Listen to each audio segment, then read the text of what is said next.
అభిషేకం అనేది అది ఒక నిత్యమైన యాజకత్వం అంట.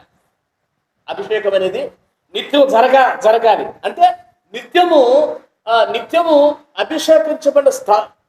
అభిషేకించబడిన రీతిలోనే మనం జీవించాలని వాక్యంలో ఉంది. అభిషేకించబడిన వారు 15వ వచనం చదివేం కదా, ఏమనుంది? వారు నాకు యాజకులగుటకై నీవు వారిని తండ్రికి అభిషేకము చేసినట్లు వారికి అభిషేకము చేయము.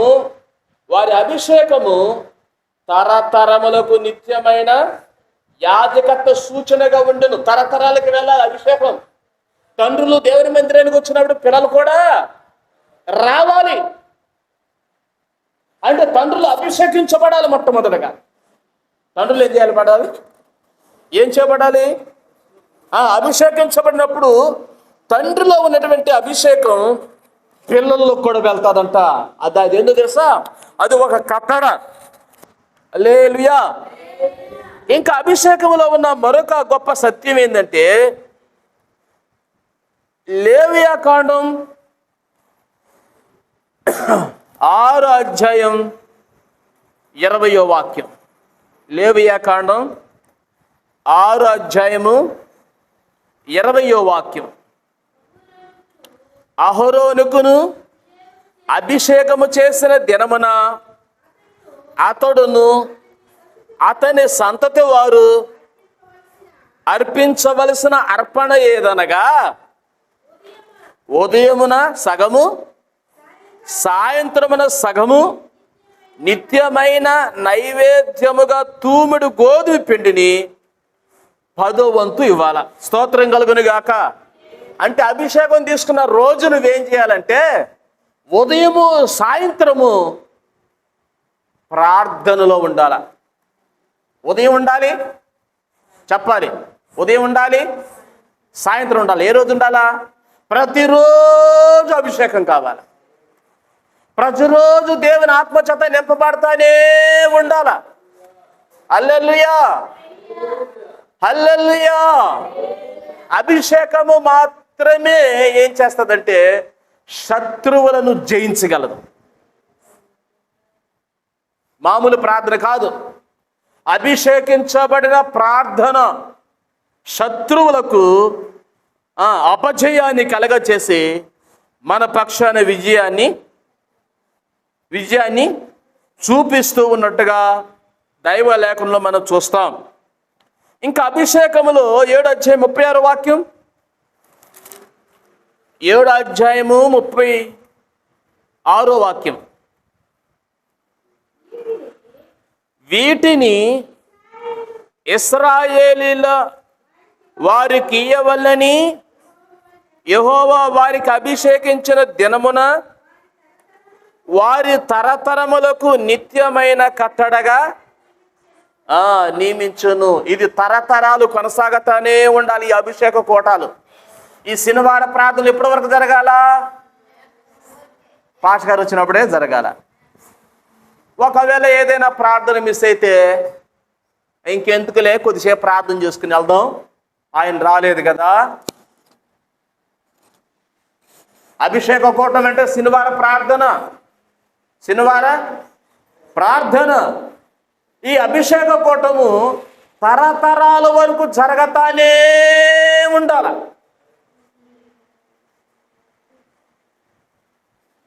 ఇది ఒక కట్టడం చెప్పాడు ప్రభు. 10వ అధ్యాయం 7వ వచనంలో కూడా చదివితే, లేవియా కాండంలో 10వ అధ్యాయం 7వ వచనం, యెహోవా అభిషేక తైలము మీ మీదనున్నది గనుక. 2 చేతులెత్తి స్తోత్రం చేద్దాం.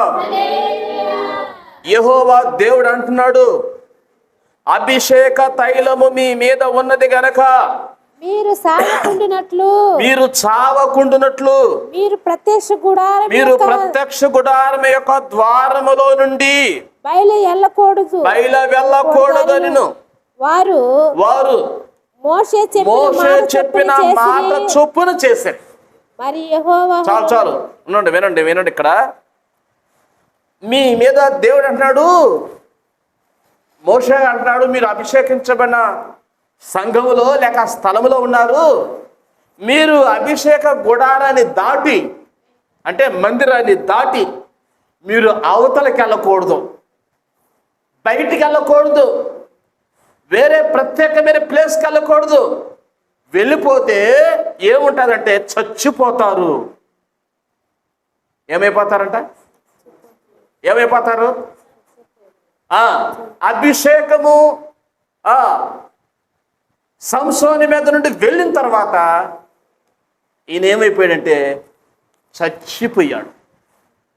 శరీరీతిగా బ్రతకతానే ఉన్నాడు, కానీ అభిషేకము కోల్పోయిన తర్వాత ఆయన్ని ఏం చేశారు తెలుసా? మొట్టమొదటిగా 2 కళ్ళు పెరిగేశారు, ఒక దాగోని గుడిదలో పడేశారు. ఎక్కడ ఉన్నాడో తెలియదు. అభిషేకము కోల్పోయిన స్థితి అట్లాగనే ఉంటుంది నీకు. ఎన్నో ప్రసంగాలు ఉండగా ఈ రాత్రి వేళ ఎందుకు ఈ అభిషేక కూటం చెప్పమంటున్నాడంటే, దేవుడు అభిషేకించబడిన వ్యక్తులుగా మనం ఈ అంచె దినాల్లో ప్రభు కొరకు ప్రకాశించుదుముగాక. హల్లెలూయా. మన ప్రభు అభిషేకించబడిన దేవుడిగా ఆయన వస్తా ఉన్నాడు. అభిషేకించబడిన వారిని తీసుకెళ్ళడానికి ఆయన త్వరగా రాబోతూ ఉన్నాడు. హల్లెలూయా. కనుక అభిషేకించబడిన వారు ఎక్కడి నుంచి ఎక్కడికి వెళ్ళకూడదంటే ప్రత్యక్షపు గుడారంలోనే బయటికి వెళ్ళిపోకూడదు. కొంతమంది ఆదివారం ప్రార్థనలో ఆరాధనలో బయటికి వెళ్తారు, వాక్యంలో బయటికి వెళ్తారు. అవసరం ఉంటే తప్ప ఏదో అటెళ్ళి ఇటెళ్ళి చూడటం కాకుండా బయటికి వెళ్ళకూడదని వాక్యం సెలవిస్తూ ఉన్నది ఈ రాత్రి వేళ. మరి వాక్యం చెప్పిన దేవుడు అంత శక్తి ఇవ్వడంటాడా? మనకి అంత సామర్థ్యత ఇవ్వడంటాడా? అభిషేకించబడిన వ్యక్తులుగా మనల్ని బ్రతకమని చెప్పడంటాడా? స్తోత్రం కలుగును గాక. ఈ అభిషేకం ఎంతమందికి అవసరమో ఒక వాక్యం ఇంతవరకు పాత నిబంధనలో చూసాం కదా, క్రొత్త నిబంధనలో కూడా చూద్దాం. ఇప్పుడు ఈ అభిషేకము ఎంతమందికి అవసరమో అపోస్తుల కార్యముల గ్రంథం, అపోస్తుల కార్యముల గ్రంథం 2వ అధ్యాయము 39వ వాక్యం. ఈ వాగ్దానము అంటే ఇక్కడ అభిషేకం, పరిశుద్ధాత్మ అభిషేకం. ఈ వాగ్దానము మీకును అంటే ఇక్కడ చేరిన మనకి, మీ పిల్లలకును, అంటే ఒకవేళ మందిరానికి రాకపోయిన వాళ్ళకి, ఎవరికి ఉన్నారు? ఇంతకీ మనకి పిల్లలు ఉన్నారా? వాళ్ళకి, దూరస్తులందరికీ, అంటే ఇంకా చర్చికి రాని వాళ్ళందరికీ, అనగా ప్రభువైన మన దేవుడు తన యొద్ద పిలిచిన వారందరికీ చెందినని వారితో చెప్పాను. ఇది కూడా వాళ్ళకు కూడా వర్తిస్తారు. ఇక్కడికే మనం వచ్చాం, కానీ వాళ్ళకు కూడా కావాలంటే ఈ వాగ్దానం. ఇక్కడ వాక్యం విన్న తర్వాత ఇంటికెళ్ళి చెప్పాలా? దేవుడు వాక్యం చేత మందిరంలో నాతో చెప్పాడు, నేను ఒక్కడే వెళ్ళాను, కానీ నీవు మందిరానికి రాలా, నీకు కూడా అభిషేకం కావాలంటయ్యా.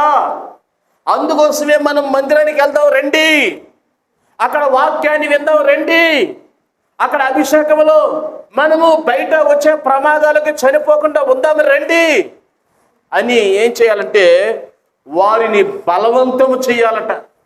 ఒకవేళ అభిషేకం నుంచి తప్పిపోతే దేవుడు చెప్పాడు కదా, అక్కడ చచ్చిపోతారు. అభిషేకం కోల్పోతే ఏం పోతారు?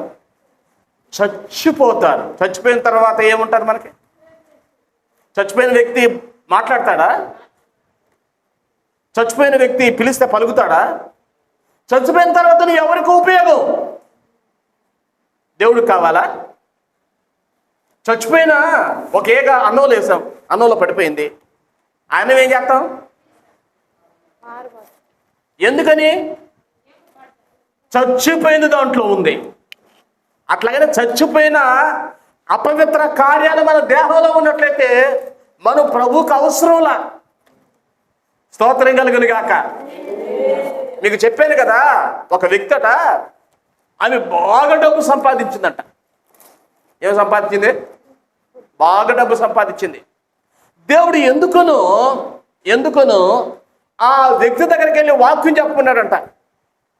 ఆమె బాగా సినీ యాక్టర్లో బాగా డబ్బు సంపాదించే వ్యక్తి అంట. అయితే సంపాదించిన తర్వాత గమనించండి, అక్కడికి వెళ్ళిందంట.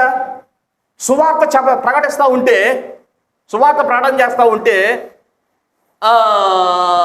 అయ్యా నాకు ఇప్పుడేం అవసరం లేదు, ఇప్పుడు యేసుప్రభు అవసరం లేదు, ఇప్పుడు చేయవలసిందంతా చేయాలి, నేను సినిమాలో ఒక హీరోయిన్గా నేను నటించాలి, అది అయిపోయిన తర్వాత వస్తాను అని ఈమె చెబుతా ఉందంట. ఈమె లేదమ్మా, ఇప్పుడే యేసుప్రభుని నమ్ముకో, ఇప్పుడే నీకు రక్షణ కావాలి, ఇప్పుడే నువ్వు చేయవలసిందంతా చేయాలంటా ఉంటే ఆమె ఏం చేస్తుందంటే అయ్యగారికి టీ తీసుకొచ్చి ఇచ్చిందంట, కాఫీ. తాగుతా ఉన్నాడు అయ్యగారు. సగం తాగేసి నువ్వు తాగమ్మా అని ఇచ్చాడంట. సగం తాగిన కాపీ నువ్వు తాగమ్మా అన్నాడంట. ఆమెకు కోపం వేసుకుందంట. ఏమండి, ఏమనుకున్నారు? నువ్వేదో దైవచండువని మా ఇంటికి వస్తే సగం తాగిన కాఫీ నాకు నేను తాగాల, నేనంటే ఏమనుకున్నావు అన్నదట. అప్పుడు ఈయన అన్నాడంట, ఏమన్నాడు? అమ్మా, నువ్వు సగం నేను తాగిన కాఫీ నువ్వు ఇష్టం లేదు పర్లేదు అంటున్నావే, నీ బ్రతుకు సగం అయిపోయిన తర్వాత ప్రభుకు కావాలా కదా? నీ బ్రతుకు సగం అయిపోయింది, కాఫీ తాగడానికి అంత నీకు అంత కోపం అయిపోతే, మన బ్రతుకులో సగం అయిపోయిన తర్వాత దేవుని దగ్గరకు వస్తే ప్రభు నన్ను ఇష్టపడంటే ఎట్లా ఇష్టపడతాడు? అందుకనే ప్రభువుని ఎప్పుడు నమ్ముకోవాలని వాక్యంలో ఉందంటే, చిన్నప్పుడు నుండే బాల్య దినముల యందే, అప్పటి నుండే వాళ్ళకి మన పిల్లలకి నడక నేర్పాలా. అయితే మనమే మందిరానికి వస్తాం కానీ మన పిల్లలు ఎక్కడుంటారో? వస్తారు కానీ ఆదివారం మాత్రం వస్తారు. ఎందుకు వస్తారా అంటే డ్యూటీ లాగా వస్తారు. అలాగా కాదు మనం ఉండాల్సింది. స్తోత్రం కలుగును గాక. హల్లెలూయా. కనుక అభిషేకం ఎంతమందికి చెందుతుంది అనంటే, మనకిని, మన పిల్లలకిని, దూరస్తులందరికీ, యేసు ప్రభు దగ్గరకు వచ్చిన వారందరికీ వర్తిస్తుంది అంటే ఈ అభిషేకం అనేది.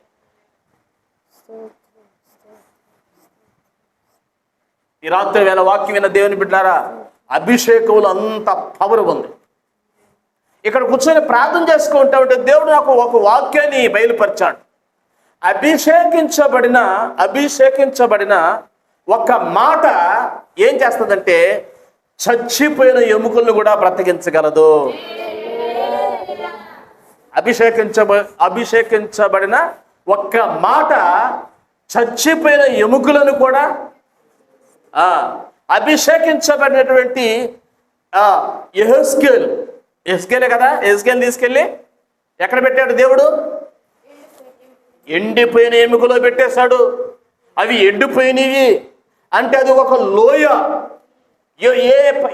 ఏ ఎముకకి ఆ ఎముక ఉంది. ఒక మనిషి చనిపోతే భాగాలు విడిపోతాయి కదా, కాళ్ళు ఒక దగ్గర, పాదాలు ఒక దగ్గర, తల ఒక దగ్గర. చనిపోయిన తర్వాత దేనికి అది విడిపోతే స్తోత్రము కలుగును గాక. అలాంటి దానికి యెహెజ్కేలు గ్రంథంలో చదువుదామా ఇప్పుడు? యెహెజ్కేలు గ్రంథం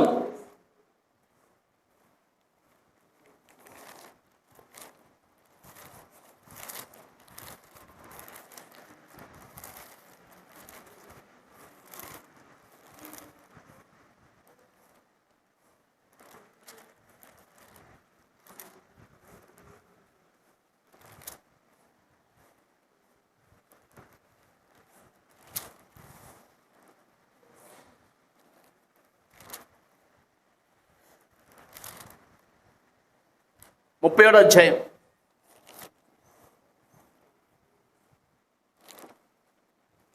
మొదట కాల్చుకుని వచనాలు చదివితే, యెహోవా హస్తము నా మీదకు నా వచ్చెను. మీదకి వచ్చెను, నేను ఆత్మవశుడనై ఉండగా. రెండు చేతులెత్తి స్తోత్రం చేద్దాం. ఆత్మవశం అంటే అర్థం తెలుసా? ఏంటిది ఆత్మవశం అంటే? అభిషేకించబడిన వాడనై ఉండగా. ఆత్మవశం అంటే అభిషేకించబడిన వాడనై ఉండగా యెహోవా నన్ను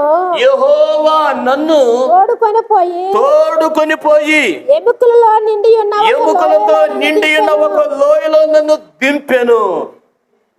హల్లెలూయా. ఎక్కడ తీసుకెళ్ళి పడేశాడు? ఆత్మలో తీసుకెళ్ళి పెట్టేశాడు. ఆయన వాటి మధ్య, ఆ ఎముకల మధ్య నన్ను ఇటు అటు నడిపించుచుండగా, నువ్వు అటు ఇటు నడవయ్యా ఒకసారి ఎముకల మధ్య అన్నాడట. ఎముకలు అనేకములు ఆ లోయలో కనపడెను. అవి కేవలము ఎండిపోయినవి. అయ్యో, కేవలం ఎండిపోయినాయి. ఎముకలు మాట్లాడతాయా? ఎముకలకి అందం ఉంటారా? ఎముకకి ఏదైనా కావాలా? అయినా ఎముక కనబడితే, ఎముక కానీ చూస్తే జనం ఏం చేస్తారు? భయపడతారు కదా. ఎక్కడైనా ఒక ఎముక ఉందనుకోండి, ఎముకంటే మనుషుల ఎముకలు. మామూలుగా జంతువుల ఎముకలు కనబడితేనే అదొక రకంగా ఉంటుంది. ఏందబ్బా ఇక్కడ ఎముకలు ఉన్నాయని. మరి మనిషి ఎముక కనబడితే ఇంకెంత భయం వేస్తుంది? అలాంటి భయంకరమైన ప్లేస్లోనికి ఈ వ్యక్తిని తీసుకెళ్ళి పడేశాడు దేవుడు. స్తోత్రం కలుగును గాక. అంటే అతిశయం ఏం చేయగలదంటే ఒక గొప్ప నిదర్శనం. ఆయన నరపుత్రుడా, ఎండిపోయిన ఈ ఎముకలు బ్రతకగలవా అని అడగగా, ప్రభువా యెహోవా అది నీకే తెలియనంటిని. అందుకైన అంటే దీని అర్థం ఏంటంటే అయ్యా, ఈ ఎముకలు బ్రతకగలవా అంటే ఏం చదువుతాడు అని కదా. ఇప్పుడు మన శక్తి సామర్థ్యాలు చూసుకొని, అయ్యా ఇంతమందిని మనం కట్టగలమా? ఇంతమందికి మనం భోజనాలు పెట్టగలమా? అయ్యో మన వల్ల కాదే అని ఒకవేళ అంటాడోమో అని ఆయన మీద పెట్టుకోవాలా. ఆయన మీద పెట్టుకున్నాడా? మనమైతే ఏం చేస్తాం? మన మీద పెట్టుకుంటాం. ఏ దేవుడా, నన్ను పెట్టిందే ఎముక, ఎండిపోయి ఎముకలోయా, అది అట్లా బతుకుతుంది, ఇదే భయపెంచుకు అడుగుతున్నావు అంటాం. ఆయన ఏం చేశారు తెలుసా? అది నీకే తెలుసయ్యా. స్తోత్రం కలుగును గాక. అది నీకే తెలుసయ్యా. ఈ రోగం తగ్గిపోగలదా? అది నీకే తెలుసయ్యా. ఈ వ్యాధి నిర్మూలన చేయగలదా? అది నీకే తెలుసయ్యా. నీ ద్వారా నేను సమస్తము సాధ్యమే, నా ద్వారా మాత్రం అసాధ్యమే అన్నప్పుడు అందుకే ఆయన ప్రవచనమెత్తి ఎండిపోయిన ఈ ఎముకలతో ఇట్లనము, ఎండిపోయిన ఎముకలతో మాట్లాడు. ఎండిపోయిన ఎముకలారా. హల్లెలూయా. దేంతో మాట్లాడుతున్నాడు? ఎముకతో మాట్లాడితే ఏమవుతుంది? చచ్చిపోయిన లాజరు దగ్గరికి వెళ్ళి, యేసయ్యా లాజరు బయటికి రా అన్నాడు. అంటే ఆయన మాటలు, అభిషేకించగలిగిన మాటలు ఏమొచ్చిందంటే పేత వస్త్రములు కలిగిన వాడు, పేత వస్త్రాలు కలిగిన లేసి అట్లాగే నిద్రపోతున్న వ్యక్తి కానీ లేచి కూర్చున్నట్టుగా వచ్చున్నాడు. హల్లెలూయా, హల్లెలూయా, హల్లెలూయా.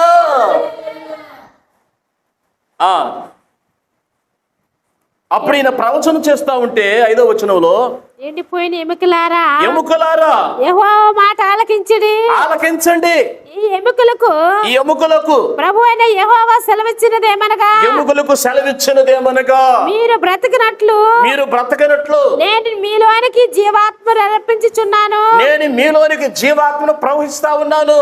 చర్మము కప్పి మీకు నరములనిచ్చి మీ మీద మాంసము పొదిగి సర్వము మీ మీద కప్పుదును. మీలో జీవాత్మనుంచగా మీరు బ్రతుకుదురు. అప్పుడు నేను యెహోవానై ఉన్నానని మీరు తెలుసుకుందురు. ఆయన నాకు ఇచ్చిన ఆజ్ఞ ప్రకారం నేను ప్రవచించుచుండగా. హల్లెలూయా. అంటే మాట్లాడుతుండగా, అంటే అభిషేకముతో నింపబడి ప్రార్థన చేస్తూ ఉండగా గడగడమను ధ్వని ఒకటి, గడగడమైన ఒక ధ్వని ఒకటి పుట్టెను. అప్పుడు ఎముకలు ఒకదానితో ఒకటి కలుసుకొని నేను చూచుచుండగా, నేను చూస్తా ఉండగానే నరములను మాంసమును వాటి మీదకి వచ్చెను. వాటిపైన చర్మము కప్పెను. అయితే వాటిలో జీవాత్మ ఎంత మాత్రమును లేకపోయెను. అంటే మనుష్య రూపం వచ్చేసింది. అయితే ఆ ఎముకలో ఏమి లేదంటే జీవాత్మ ఎంత మాత్రం కూడా లేదు. అయితే నేను అప్పుడు ఆయన నరపుత్రుడా జీవాత్మ వచ్చినట్లు ప్రవచించి ఇట్లనము ప్రభువు యెహోవా సెలవిచ్చినదేమనగా, జీవాత్మ నలుదిక్కుల నుండి వచ్చి అతులైన మీరు బ్రతుకుదురు, వారి మీద ఊపిరి విడువుము. ఆయన ఆజ్ఞాపించినట్లు నేను ప్రవచింపగా జీవాత్మ వారిలోనికి వచ్చి వారు సజీవుడై లేచి లెక్కింప సఖ్యమ కాని మహాసైన్యమై నిలిచిరే. స్తోత్రం కలుగును గాక. ఒకసారి హాస్పిటల్కి వెళ్ళాం. హాస్పిటల్ తీసుకెళ్తే ఒక వ్యక్తిని 4 రోజుల నుంచి హాస్పిటల్లో పెట్టేశారు. 6-7 లక్షలు ఖర్చు అయిపోయింది. డాక్టర్లకు అర్థం కావట్ల పరిస్థితి. వెళ్ళి ఐసీ రూమ్లో ప్రార్థన చేస్తూ ఉంటే నేను కళ్ళు మూసుకొని నన్ను తీసుకెళ్ళిన వాళ్ళ పేషెంట్ తరపున ఒక వ్యక్తి వచ్చాడు. ప్రార్థన చేస్తూ ఉంటే అప్పటి వరకు చలనము లేని వ్యక్తి పక్కన నర్సులు చూస్తున్నారట. అది ప్రార్థన చేస్తూ ఉంటే అప్పుడే అంతవరకు చలనము లేని ఆ వ్యక్తి, కదలలేని ఆ వ్యక్తి కాళ్ళు కదిలించటం, చేతులు కదిలించటం జరిగిందని తర్వాత నర్సులు చెప్పారు ప్రార్థన అయిన తర్వాత. స్తోత్రం కలుగును గాక. ఆ రూములోండి తర్వాత జనరల్ రూమ్లోకి తీసుకొచ్చారు. అదే వ్యక్తిని క్షేమంగా ఇంటికి తీసుకొచ్చారు. స్తోత్రం కలుగును గాక. ఆ రోజు ఉన్న దేవుడు ఈ రోజు కూడా ఉన్నాడు. దేవుడు అందుకని అభిషేకం మనకు అవసరం. అయితే ఈ వచనం చదువుకుంటా వస్తే లాస్ట్ వచనం చదువుదామా? 13వ వచనం.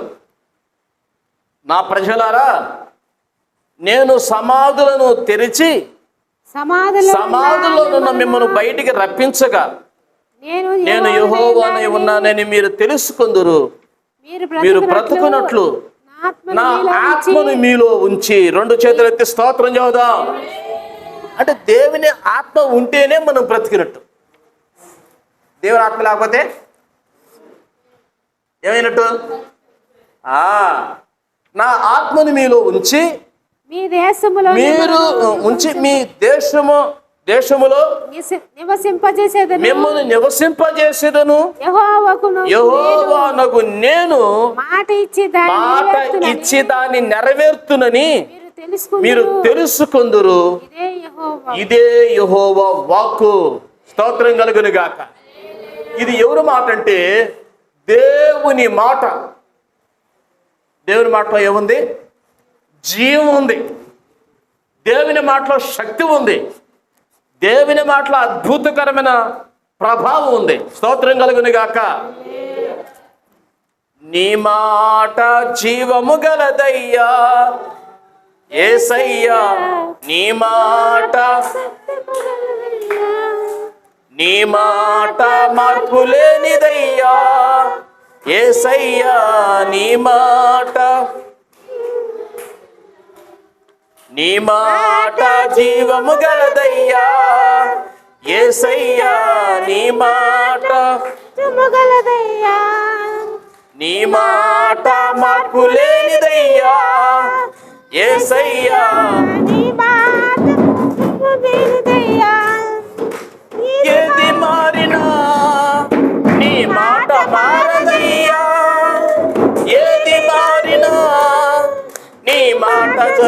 జరుగునయ్యా, నీ మాట జీవము గలదయ్యా. యేసయ్యా నీ మాట సత్యము గలదయ్యా. నశించుచున్న వారిని బ్రతికించును నీ మాట, బంధించబడిన వారిని విడిపించును నీ మాట. నశించుచున్న వారిని బ్రతికించును నీ మాట, బంధించబడిన వారిని విడిపించును నీ మాట. త్రోవ తప్పిన వారిని సరిచేయును నీ మాట, కృంగిపోయిన వారిని ఎవరెత్తును నీ మాట.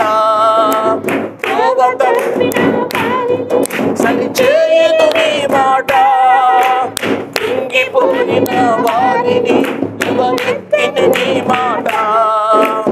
ఏది మారినా నీ మాట మారదయ్యా, ఏది జరిగి నీ మాట జరుగునయ్యా. నీ మాట జీవము గలదయ్యా, యేసయ్యా సత్యము గలదయ్యా.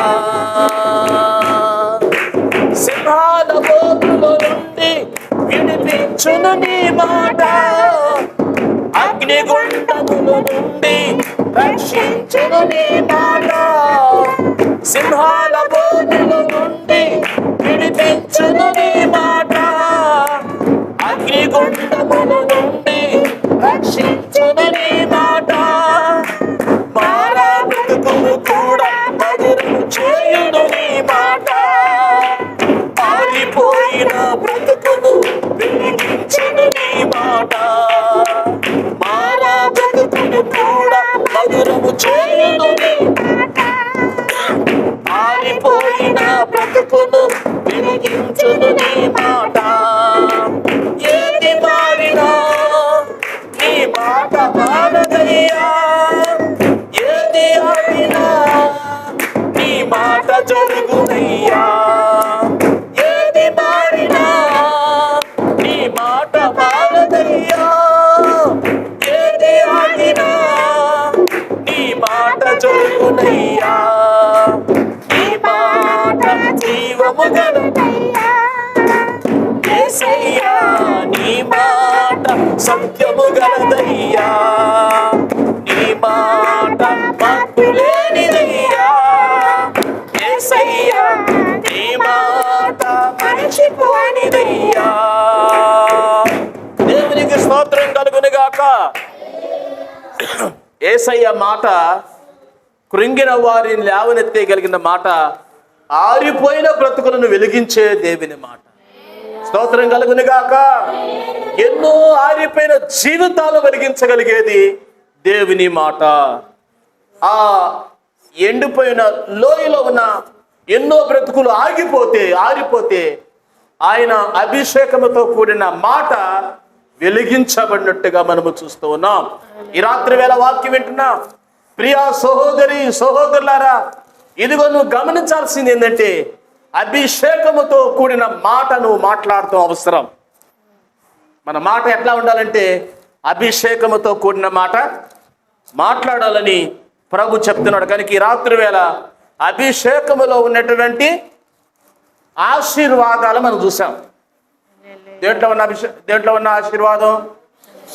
అభిషేకములో ఉన్న ఆశీర్వాదం. మొదటిది ఏంటిది? ప్రతిష్టత, పరిశుద్ధత ఉంది అభిషేకంలో. ఏముంది? ఉంది. రెండవది, అభిషేకం చేసుకునే వారు ఒక ప్రత్యేకమైన వస్త్రాలు వేసుకొని రావాలంట. ఏదంటది కాదు. అభిషేకము దేనికి చేయాలంటే నిలబడిన స్థలానికి కూడా చేయాలంట. అంటే అర్థమైందంటే బలిపీఠానికి అభిషేకం చేయాలి. ఎందుకు చేయాలయ్యా బలిపీఠానికి అభిషేకం అంటే, బలిపీఠం అనేది మన హృదయం. మన హృదయంలో వస్తున్న ప్రతి మాట అభిషేకముతో కూడిన మాటగా బయటికి రావాలి. నాలుగవదిగా, అభిషేకించబడతానికి కొంత ఖర్చు పెట్టాలి, కొంత సమయాన్ని ఇవ్వాలి. ఐదవదిగా అభిషేకించబడిన తర్వాత అది అతి పరిశుద్ధమైన ప్రార్థనగా మారిపోతాడు. అభిషేకం అనేది తండ్రులకే కాదంట అభిషేకం, కుమారులు కూడా కావాలి, వాళ్ళ దగ్గర కూడా అభిషేకం వెళ్ళాలి. స్తోత్రం కలుగును గాక. అభిషేకించబడిన వాళ్ళు ఏం చేయాలంటే ఉదయం సాయంత్రము కొంత రోజు దేవుని సన్నిధిలో ఉండాలి, గడపాలి. అభిషేకించబడిన వారు మందిరంలో నుండి బయటికి వెళ్ళకూడదు, ఆ స్థలంలో నుండి ఎక్కడికి వెళ్ళకూడదు, బయటికి వెళ్ళకూడదు. కనుక ఇన్ని ఆధ్యాత్మికమైన సత్యాలు విన్న మన జీవితాల్లో అభిషేకించబడటానికి, అభిషేకం కావాలంటే మొట్టమొదటిగా మనలో ఏం కావాలంటే పరిశుద్ధత కావాలి, అంటే స్వచ్ఛత కావాలి, అంటే ఆశ కావాలి, తపన కావాలి, ఆరాటం కావాలి. ఆ కార్యం జరిగించే వరకు పోరాటాన్ని ఆపకూడదు. స్తోత్రం కలుగును గాక. ఆ కార్యం జరిగించే వరకు ఏం ఆపకూడదు, పోరాటాన్ని ఆపకూడదు. దాని మీదే దృష్టి ఉంచాలా, దాని మీదే దృష్టి ఉంచాలా, అభిషేకం మీదే దృష్టి ఉంచాలా, అభిషేకం మీదే దృష్టి ఉంచాలా. అప్పుడు అభిషేకించబడిన తర్వాత నిన్ను ఎక్కడ తీసుకెళ్ళి పడేస్తాడు దేవుడు? ఎండిపోయింది ఊరికి తీసుకెళ్ళి పడేస్తాడు. స్తోత్రం కలుగును గాక. అభిషేకంలో తీసుకెళ్ళి పడేసేట్లుకో నువ్వే భయపడిపోతావు. ఇది నాయన ఇది నేనేం చేయగలుగుతుంది. స్తోత్రం కలుగును గాక. అందుకోసం ఈ రాత్రి వేళ అభిషేకించబడాలి. ఆ తర్వాత మనల్ని తీసుకెళ్ళి ఎక్కడ పెట్టినా కూడా అది ఎండిపోయిన ప్రాంతమైన దేవుడు నువ్వు మాట్లాడుతున్న మాటల ద్వారా అద్భుతాలు ప్రభు చేస్తాడు. తలలో ఉంచుదా ప్రార్థన చేద్దాం. ఈ రాత్రి వేళ మనం చేయవలసింది అభిషేకాన్ని గురించి ప్రార్థన చేద్దాం. హల్లెలూయా, హల్లెలూయా. ఈ రాత్రి ప్రార్థన, అయ్యా నాకు అభిషేకం కావాలి. దయచేసి ఎవ్వరు అని ఆలోచన కలపకూడదు.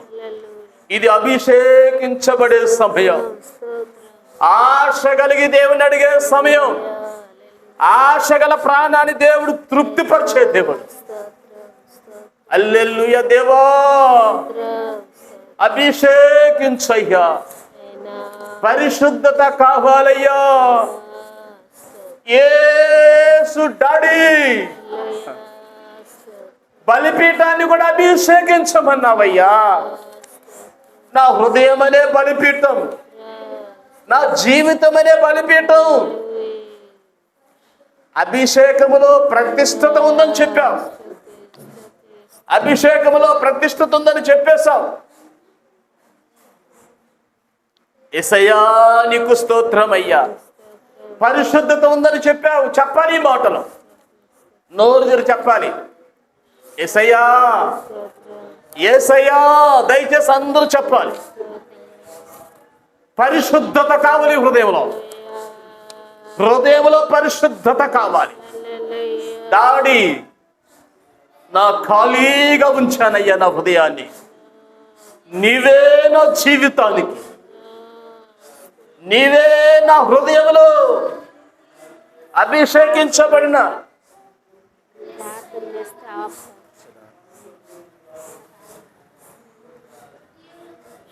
చిన్న ప్రార్థన. మహాగణుడు అయిన మా యేసయ్య, విన్న ప్రతి వాని మాటలు వినిన వారి హృదయములో నూరంతలుగా ఫలింప చేయండి.